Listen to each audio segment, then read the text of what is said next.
ከባድ ጦር ተንቀሳቀሰ። የኤርትራ ጦር መሪዎች በዛላምበሳ።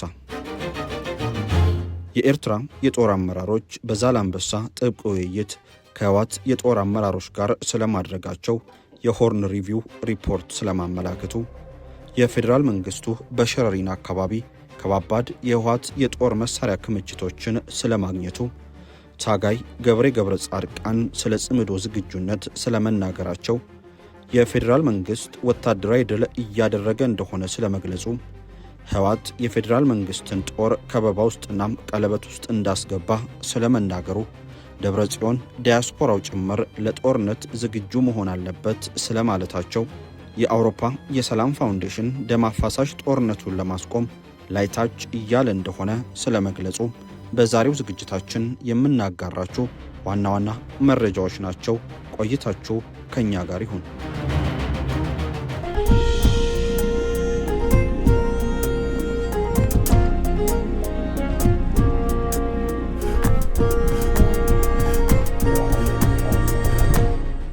ኢትዮጵያ ወደ 1 ሚሊዮን የሚጠጋ ህዝብ በጦርነት ከ4 ዓመት በፊት አልቆባታል።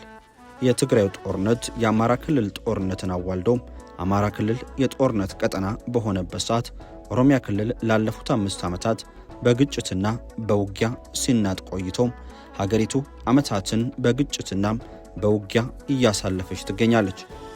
በምክክር በእርቅ ሰላሟን ታመጣለች ተብላ ብትታሰብም ሌላ ከባድ ጦርነት ከፊት ለፊቷ እየመጣላት እንደሆነም እየተገለጸ ይገኛል። ወታደራዊ ዝግጅቱ ተጧጡፏል። የአውሮፓ ህብረት፣ አሜሪካ ይህንን ጦርነት ለማስቆምም ታች ላይ እያሉ ነው።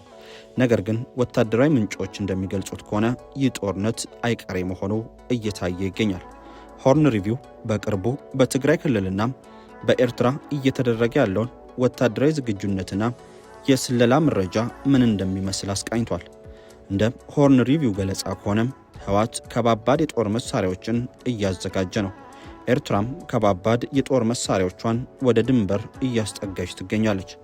43ኛው የህወሓት አርሚ በጨርጨርና በባላ አካባቢ ከባድ የጦር መሳሪያን አስቀምጧል። ህወሓት እንደዚህ አይነት ከባባድ የጦር መሳሪያዎችን ወደ ጨርጨር አካባቢ ሲያስቀምጥ የወታደራዊ ግንኙነት ባለሙያዎች ስልክናም የመሳሰሉት የመገናኛ ዘዴዎችን እንዳይዙ ክልከላ እንደጣለ ይህ የሆርን ሪቪው ዘገባ ያሳያል። እንደ ሆርን ሪቪው ሪፖርት ገለጻም በፈረንጆቹ 2026 ኦገስት 3 የህወሓትና የሻዕቢያ ከፍተኛ የፖለቲካና የወታደራዊ ኃላፊዎች በዛላምበሳ ድንበር ተገናኝተዋል ተብሏል። የአካባቢ በፈረንጆቹ ከ1998 እስከ 2000 ባለው በኢትዮጵያና ኤርትራ መካከል በተካሄደው ጦርነት የነበረውን ታሪካዊ ስትራቴጂካዊ ጠቀሜታ በመኖሩ ልዩ ትኩረትን የሚስብ መሆኑ ተገልጿል። የዛላምበሳው ወታደራዊ ጥብቅ ምክክርና ስብሰባ አሁንም የቀጠለ ሲሆን በቀጠናው ላይ ስላለው ወታደራዊ አሰላለፍ ውይይት ለማድረግ እየታለመ ነው ተብሏል። ሪፖርቱ ባለፉት 2 ዓመታት ህወሓትና ሻዕቢያ ያልተፈቀዱ ማለትም በፌዴራል መንግስቱ ፍቃድ ሳያገኙ በማናለብኝነት ቀጥታ ውይይት ሲያደርጉ ነበር። ሁለቱ ፓርቲዎች ይፋዊ የፖለቲካ ግንኙነትና ወታደራዊ እንቅስቃሴዎችን ሲያካሄዱ እንደቆዩ መረጃው ያመለክታል ሲል ይህ የሆርን ሪቪው ዘገባ ይገልጻል። ሆርን ሪቪው በዘገባው እነዚህ ግንኙነቶች በሰሜን ኢትዮጵያ ያለውን የኃይል ሚዛንና የፖለቲካ አሰላለፍ ሊቀይሩ ስለሚችሉ አሳሳቢ መሆናቸውን ይገልጻል። በሪፖርቱ መሰረት በዛላምበሳው ወታደራዊና ፖለቲካዊ የደህንነት መረጃ ልውውጥ ሰዓት የተገኙት ከህወሓት የህወሓት ምክትል ሊቀመንበር ወይዘሮ ፈትለወርቅ ገብረ እግዚአብሔር በቅጽል ስማቸው ሞንጆሪኖ፣ ወደንቤቴይ፣ ወዲ መድህንናም ክንፈዳኘው የተባሉ የህወሓት አባላት ተሳትፈዋል ተብሏል። ውይይቶቹም የፖለቲካ ተጽዕኖን እንደገና ማግኘት፣ በፌዴራል መንግስት ላይ የህዝብ ጥላቻ መፍጠርና በመንግስቱ ላይ ሰፊ የህዝብ አመጽ እንዲነሳ ማነሳሳትና ማቀድ ላይ ያተኮረ እንደነበረ ይህ የሆርን ሪቪው ዘገባ አመላክቷል። ሪፖርቱ ከሚያቀርባቸው ዋና ክሶች መካከል አንዱ በትግራይ በተለያዩ ቦታዎች የተቀናጀ የፈንጂ ጥቃቶችን ለማካሄድ እቅድ ማቀድ አንዱ ነው ተብሏል።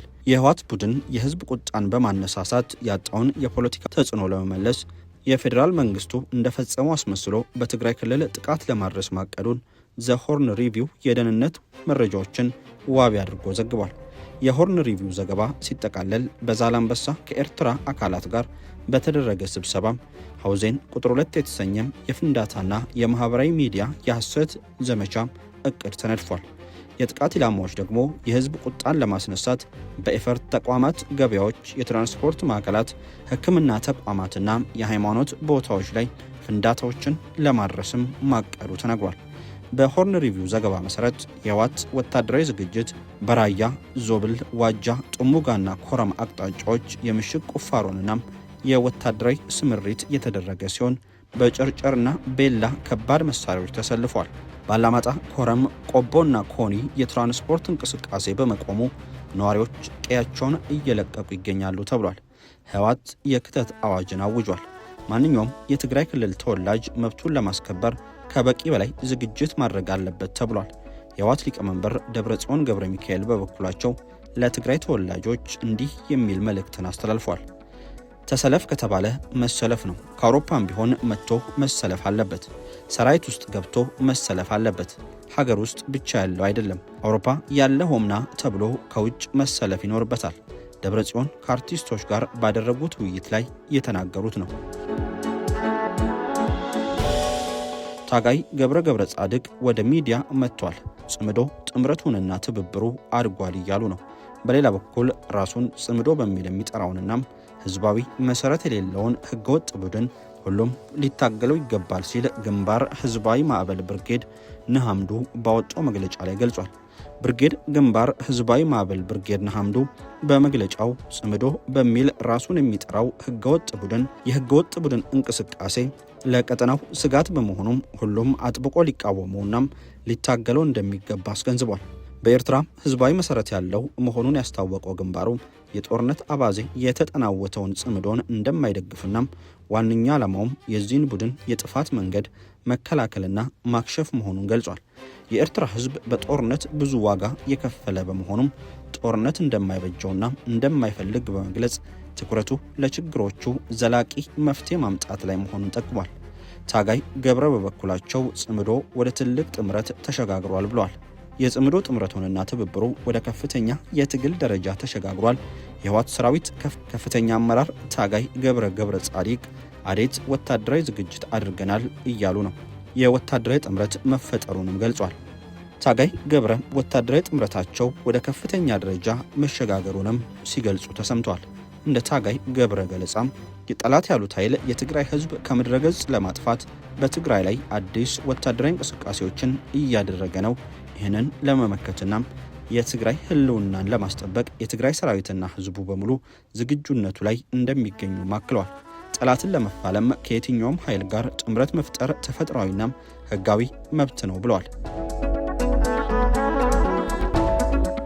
ጦርነቱን ማስቆም ይቻል ይሆን? የአውሮፓ የሰላም ፋውንዴሽን ምን እያለ ነው? ስለ ሸረሪና የፌዴራል መንግስትና ህወሓት ምን አሉ?